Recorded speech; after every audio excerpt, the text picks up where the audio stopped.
The distress beacon had been broadcasting for 3 cycles when the Galactic Council finally convened. Ambassador Thalaxon of the Varani Collective stood before the assembly, his crystalline form refracting the chamber's pale light into fractured rainbows across the walls. "The Scourge has taken the Outer Rim," he announced, his voice resonating through the translation matrix.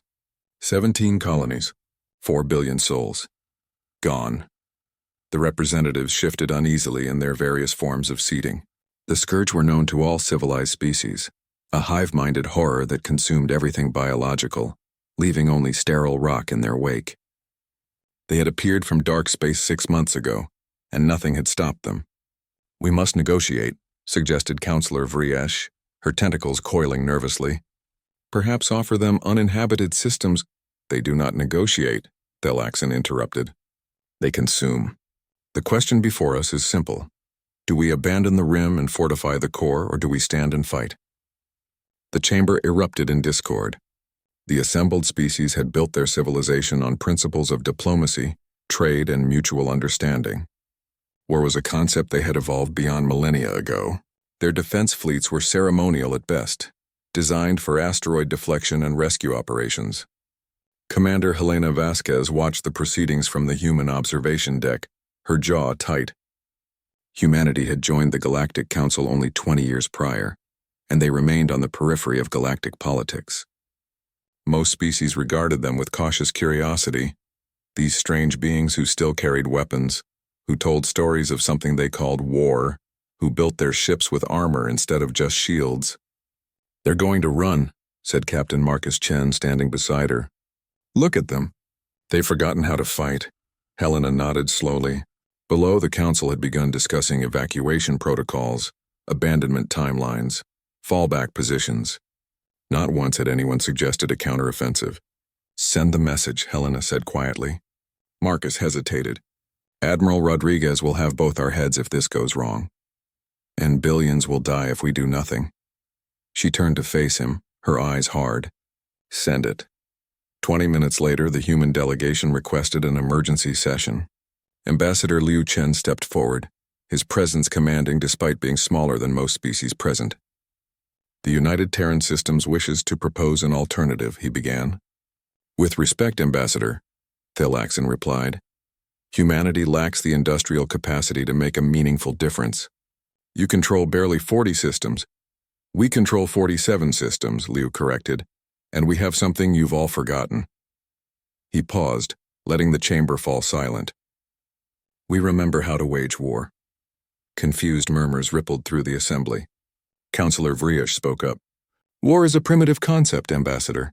Surely you don't suggest—" "I suggest we stop the Scourge before they consume the entire galaxy," Liu interrupted. "The Council may retreat if it wishes. Humanity will stand and fight." The declaration was met with stunned silence, then scattered laughter from some delegates. How could one species, barely a footnote in galactic affairs, propose to stand against a threat that had brought the entire Council to its knees? 3 weeks later, the laughter died. The Scourge fleet emerged from hyperspace at the Dalva system, expecting another helpless colony. Instead, they found the Terran Second Fleet waiting in orbit, bristling with weapons the galaxy hadn't seen in 10,000 years. Admiral Rodriguez gave the order from the bridge of the TCS Indomitable. "All ships weapons free. Show them what humanity learned in our dark ages." The void erupted in fire. Kinetic kill vehicles traveling at relativistic speeds tore through Scourge bioships like bullets through paper. Nuclear-tipped missiles detonated in precise formations, creating overlapping kill zones of radiation and heat. Railguns fired ferrous slugs the size of buildings, each impact releasing megatons of kinetic energy. The Scourge had evolved to consume and adapt, but they had never encountered warfare on an industrial scale. They had never faced a species that had spent 10 millennia perfecting the art of killing. The battle lasted 6 hours. When it was over, the Scourge fleet was debris and not a single human ship had been lost. The galaxy watched, and the galaxy learned. Within months, human military advisors were dispatched to Council worlds, engineers who designed bunkers and fortifications, strategists who understood combined arms doctrine, shipwrights who could build vessels meant to fight and take damage, not just avoid it. The Galactic Defense Initiative formed around a human core, and for the first time in millennia, The council member species began to remember their own ancient histories. The Varani had once been warriors. The Sesseth had been hunters. The memories were buried deep, but humanity helped them excavate those forgotten parts of themselves. The tide began to turn. Admiral Rodriguez stood on the observation deck of the newly christened GDF headquarters station, watching construction crews from a dozen species working together to build warships. Real warships designed by human engineers and crewed by beings who were learning that sometimes survival required more than diplomacy. Ambassador Liu joined her carrying 2 cups of coffee, a human beverage that was quickly becoming popular throughout the fleet. "They're calling us warmongers in some circles," Liu said, handing her a cup. "Let them," Rodriguez replied. "Better to be called warmongers by the living than remembered fondly by the dead." Below them, a Varani cruiser launched from its dock, its crystalline hull now reinforced with human-designed composite armor, its weapon ports glowing with barely contained energy. It was beautiful and terrible, a fusion of 2 philosophies, the galaxy's ancient wisdom and humanity's hard-earned expertise in survival. The Scourge had come expecting easy prey. They had found something else entirely. They had found a galaxy that remembered how to fight, taught by a species that had never forgotten.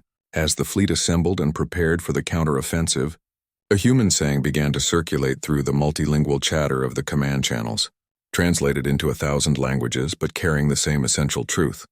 If you want peace, prepare for war. The galaxy had cried for help, and humanity had answered not with words or retreats or half-measures, but with the one thing they had brought from their violent past into their hopeful future: the unwavering will to stand, fight and protect those who could not protect themselves. The Scourge would learn what the galaxy was now learning. Humanity had reached for the stars not because they had evolved beyond conflict, but because they had learned to channel it. And when the innocent needed defending, when civilization itself hung in the balance, humans would do what they had always done. They would fight.